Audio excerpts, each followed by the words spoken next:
Okay, now our third book, we're gonna get into the serious stuff here. This is Leonardo. Well, we got the name there, Leonardo da Vinci. Leonardo from Da Vinci. Leonardo from the city of village or city, town of Da Vinci.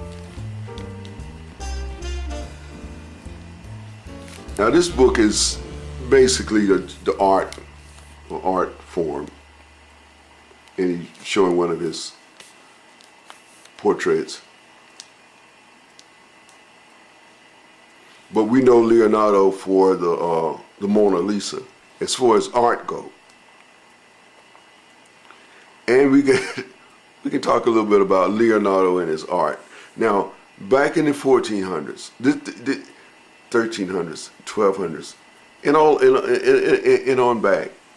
In fact, from the late 1800s, before they had photography,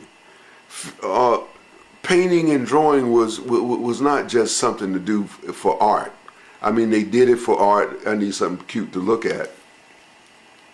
But it carried a scientific purpose, and it carried a historical purpose. You know, in order to get a picture of the battle or, what you've accomplished, you have to illustrate it. Or you don't have to illustrate, but you illustrate it. So you need artists or to illustrate this, whatever you're saying. You just like a building. You draw a building you're going to build. It has to be drawn out. So the carpenters and plumbers and all that, and the brick people can come and know what they're working on and doing.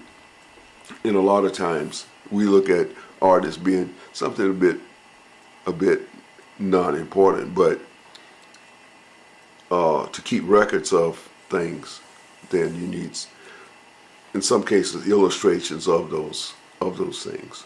And in the early days, the churches strongly embraced the idea of illustration, so you can see a picture of what we're talking about. So art was relatively important, or very much important for the scientific purpose. And so Leonardo in science, and he applied science to his artwork. Maybe when we get into that, we'll get into that. Perspective drawings, so the things closer look bigger than the things further away, and all this, and it involved a lot of mathematics. And so where did Leonardo get all this mathematics from to draw? Where did he get all this? The painting, it looks kind of simple. You take the paint and put it on the canvas, but the paints have to be mixed, have to be balanced, the right hues and other complementary areas.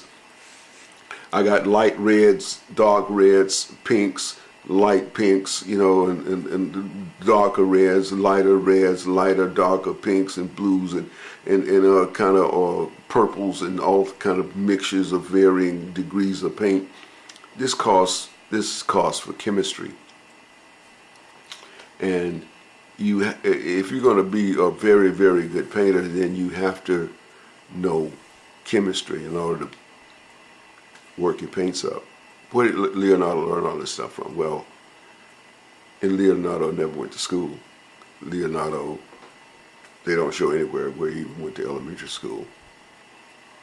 But we're going to get into Leonardo and his paintings and his science work, because Mings is saying he plagiarized his paintings also. And he's got all kind of details to support that. And it ties into our water shoes to some degree because of our orientation. So we're gonna try to take a quick, and then we'll come back, and then we'll look at our feature presentation, and that is